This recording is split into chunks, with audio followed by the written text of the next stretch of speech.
और प्यारे से गांव में एक 9 साल का लड़का राहुल अपनी मम्मी और दादी के साथ रहता था। राहुल शांत स्वभाव का, सहानुभूति रखने वाला और बहुत ही जिज्ञासु बच्चा था। उसकी सबसे अच्छी दोस्त उसकी दादी थी, जो परमेश्वर में गहरी आस्था रखती थी। दादी हमेशा कहती थी, राहुल, जब भी जीवन में कुछ समझ न आए तो यीशु से पूछो, वह तुम्हारे दिल में उत्तर देगा। वे हर रात उसे बाइबल से प्रेरणादायक कहानियां सुनाती और यीशु के उपदेशों को सरल भाषा में समझाती। एक दिन दादी ने उसे एक वचन सिखाया जो राहुल का सबसे प्रिय बन गया। नेकी मत मानो, बस करते जाओ, क्योंकि परमेश्वर हर छोटे कार्य को देखता है। राहुल उस वचन को सीने से लगाकर अपने हर काम में अपनाने लगा। वह हमेशा दूसरों की मदद करता, चाहे कोई बूढ़ी अम्मा सड़क पार कर रही हो या उसका साथी क्लास में कुछ समझ न पा रहा हो। वह यह सब बिना किसी तारीफ या इनाम की इच्छा के करता था। कुछ हफ्तों बाद स्कूल में सर्वश्रेष्ठ छात्र का इनाम देने की घोषणा हुई। राहुल ने सोचा ही नहीं था कि कोई उसे नोटिस कर रहा होगा। सभी बच्चे अपने नंबर और प्रतियोगिता जीतने के पीछे दौड़ रहे थे, लेकिन राहुल वही करता रहा जो सही था। दूसरों की मदद, ईमानदारी और प्रार्थना में लगा जीवन। लेकिन एक चीज थी जो राहुल को बहुत प्रिय थी, स्कूल का बगीचा। वह हर दिन उस बगीचे में जाता, वहाँ के सूखे पौधों को पानी देता और छोटे छोटे पौधों की देखभाल करता। बाकी बच्चे उसे चिढ़ाते थे, क्या मिलेगा तुझे इससे? इन पौधों से कोई इनाम नहीं मिलेगा। एक दिन अचानक स्कूल में बगीचे की प्रतियोगिता की घोषणा हुई। शिक्षक और प्रधानाचार्य ने देखा कि बाकी बगीचे तो सूखे हैं, लेकिन एक कोना बहुत ही हरा भरा और खुशबूदार फूलों से भरा है। जब उन्होंने पता किया कि यह किसने किया, तो एकमात्र नाम सामने आया। राहुल पुरस्कार वितरण के दिन जैसे ही मंच पर राहुल का नाम लिया गया और उसे विद्यालय गौरव का मेडल दिया गया, वह हक्का बक्का रह गया।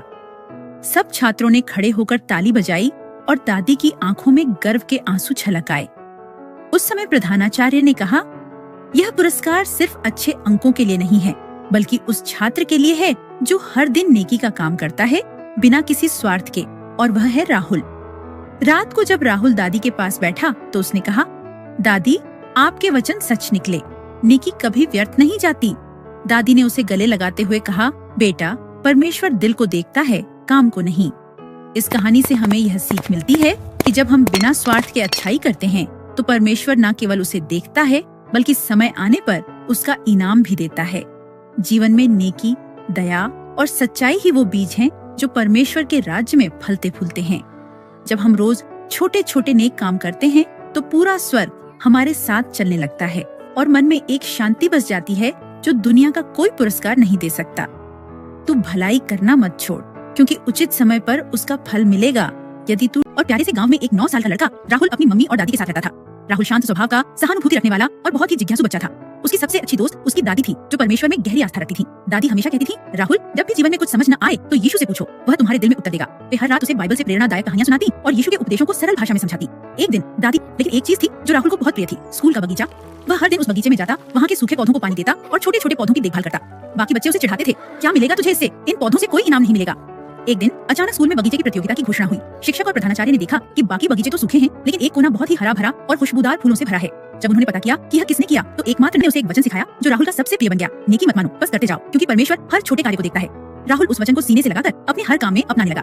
वह हमेशा दूसरों की मदद करता, चाहे कोई बूढ़ी अम्मा सड़क पार कर रही हो या उसका साथी क्लास में कुछ समझ न पा रहा हो। वह यह सब बिना किसी तारीफ या इनाम की इच्छा के करता था। कुछ हफ्तों बाद स्कूल में सर्वश्रेष्ठ छात्र का इनाम देने की घोषणा हुई। राहुल ने सोचा ही नहीं था कि कोई उसे नोटिस कर रहा होगा। सभी बच्चे अपने नंबर और प्रतियोगिता जीतने के पीछे दौड़ रहे थे, लेकिन राहुल वही करता रहा जो सही था। दूसरों की मदद, ईमानदारी और प्रार्थना में लगा जीवन। नाम सामने आया। राहुल पुरस्कार वितरण के दिन जैसे ही मंच पर राहुल का नाम लिया गया और उसे विद्यालय गौरव का मेडल दिया गया, वह हक्का बक्का रह गया। सब छात्रों ने खड़े होकर ताली बजाई और दादी की आंखों में गर्व के आंसू छलक आए। उस समय प्रधानाचार्य ने कहा, यह पुरस्कार सिर्फ अच्छे अंकों के लिए नहीं है, बल्कि उस छात्र के लिए है जो हर दिन नेकी का काम करता है बिना किसी स्वार्थ के, और वह है राहुल। रात को जब राहुल दादी के पास बैठा तो उसने कहा, दादी, आपके वचन सच निकले, नेकी कभी व्यर्थ नहीं जाती। दादी ने उसे गले लगाते हुए कहा, बेटा, परमेश्वर दिल को देखता है, काम को नहीं। इस कहानी से हमें यह सीख मिलती है कि जब हम बिना स्वार्थ के अच्छाई करते हैं तो परमेश्वर न केवल उसे देखता है, बल्कि समय आने पर उसका इनाम भी देता है। जीवन में नेकी, दया और सच्चाई ही वो बीज हैं जो परमेश्वर के राज्य में फलते फूलते हैं। जब हम रोज छोटे छोटे नेक काम करते हैं तो पूरा स्वर्ग हमारे साथ चलने लगता है और मन में एक शांति बस जाती है जो दुनिया का कोई पुरस्कार नहीं दे सकता। तू भलाई करना मत छोड़, क्योंकि उचित समय पर उसका फल मिलेगा यदि तू